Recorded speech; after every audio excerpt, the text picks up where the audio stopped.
Hello students, previous video में हमने chapter 8 page number 63 तक रीड कर लिया था।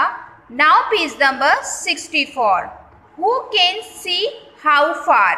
कौन कितनी दूर तक देख सकता है? Let's read. Write down some names on a paper. एक कागज पर कुछ नाम लिखें। Press it on a wall. इसे दीवार पर लगाएं। Now, seeing the names, walk away from the wall and notice how far can you see them clearly.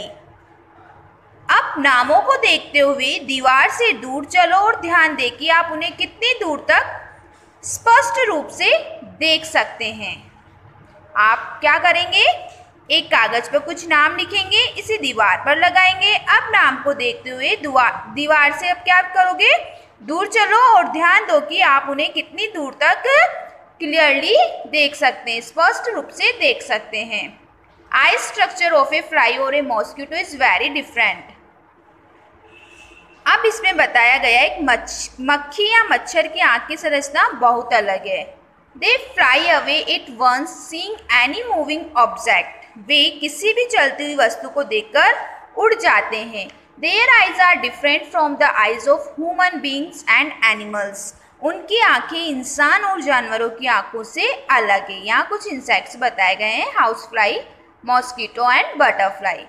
A loud wedding procession was passing near Mang's house. Seeing this, Mang put his fingers into his ears because it was very loud. Mayank के घर के पास एक जोरदार बारात गुजर रही थी। ये देखकर मयंक ने अपनी उंगलियां उसके कानों में डाल दी क्योंकि वह बहुत जोर से था, आवाज बहुत जोर से आ रही थी। Gunjan asked him what happened. Gunjan ने उससे पूछा क्या हुआ? मयंक सैड। मयंक ने कहा इट्स वेरी नॉइजी। ये बहुत शोर है। मुनिया आस्क्ड। मुनिया ने पूछा what does it mean by noise? शोर से क्या मतलब है? मयंक सैड। मयंक ने कहा when we hear a sound louder than our hearing capacity it is called noise. जब हम अपनी सुनने की क्षमता से ज्यादा तेज आवाज सुनते हैं तो इसे शोर कहा जाता है। क्या कहा जाता है? इसे शोर कहा जाता है। Now come to page number 65। A dog becomes alert hearing even a low sound. कम आवाज सुनकर भी कुत्ता सतर्क हो जाता है। Bat producer high pitched sound while flying. चमगादड़ उड़ते समय उच्च आवाज उत्पन्न करता है। The sound comes back hitting something in front. आवाज कुछ सामने मारते हुए वापस आती है। Hearing this echo a bat can easily fly at night time also. इस गूंज को सुनकर एक बल्ला आसानी से रात के समय भी उड़ सकता है। Different living creatures have different hearing capacities. विभिन्न जीवित प्राणियों में सुनने की क्षमता अलग अलग होती है। You see different types of animals. आप अलग अलग एनिमल्स देखते हैं। Write down in the following table in which season are they not seen. इधर एनिमल्स के नेम है, इधर in which season it is not seen. कौन से सीजन में ये नहीं दिखाई देते हैं? अब लिजार्ड कौन से सीजन में नहीं दिखाई देती है?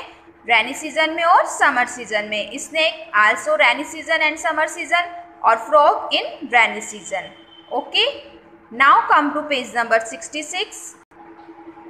डिम्पल बोलती है Chander bro can I also live under water like a fish and fly like a bird. क्या मैं भी मछली की तरह पानी में रह सकती हूँ और पक्षी की तरह उड़ सकती हूँ? चंदर बोलता है Dimple all living beings have their own special qualities. Human being, birds, insects etcetera are different from each other. सभी जीवित प्राणियों के अपने विशेष गुण हैं। मनुष्य, पक्षी, कीड़े आदि एक दूसरे से अलग है। Colony of ants. There is an ant hole in the corner of Simmi's house. Simmi के घर के कोने में एक चींटी का छेद है। Ants were everything entering into it forming a line. The same way lots of ants were seen moving under a pot in the garden.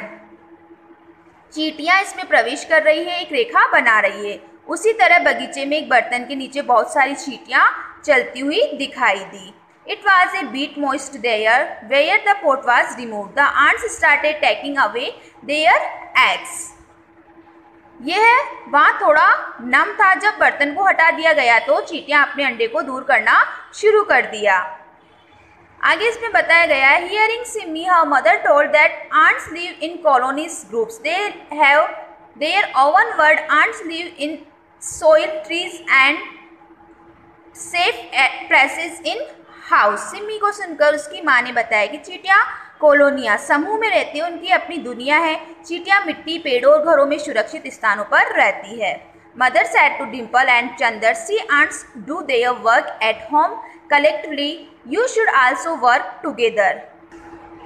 माँ ने डिम्पल और चंदर से कहा, देखिए चींटियां घर पर सामूहिक रूप से अपना काम करती है, आपको भी एक साथ काम करना चाहिए। On the basis of their duties ants are called queen ant, worker ant and soldier ants. अपने कर्तव्यों के आधार पर चींटियों को रानी चींटी, मजदूर चींटी और सैनिक चींटियां कहा जाता है। कौन कौन सी चींटी इसमें बताया गया है? Queen ant, worker ant and soldier ant. Salt और salted water is sprinkled to disappear ants. These days, insecticides is also used to disappear ants. This is harmful for us too. नमक या खारा पानी छिड़का जाता है चींटियों को तितर बितर करने के लिए। इन दिनों चींटियों को भगाने के लिए कीटनाशक का भी इस्तेमाल किया जाता है, ये हमारे लिए भी हानिकारक है। अब इसमें वर्क ऑफ आंट और इधर name on the basis of work. Queen ant का क्या वर्क है? To lay eggs. Worker ant का to take care of the eggs और सोल्जर आंट का to protect eggs house security. मतलब क्वीन आंट तो क्या करती है? अंडे देती है। वर्कर आंट क्या करती है? अंडों की देखभाल करती है। और सोल्जर आंट क्या करती है? टू प्रोटेक्ट एग्स, अंडों को बचाती है। ओके, तो ये यहाँ तक आपको रीड करना है। नेक्स्ट हम नेक्स्ट वीडियो में रीड करेंगे। थैंक्स।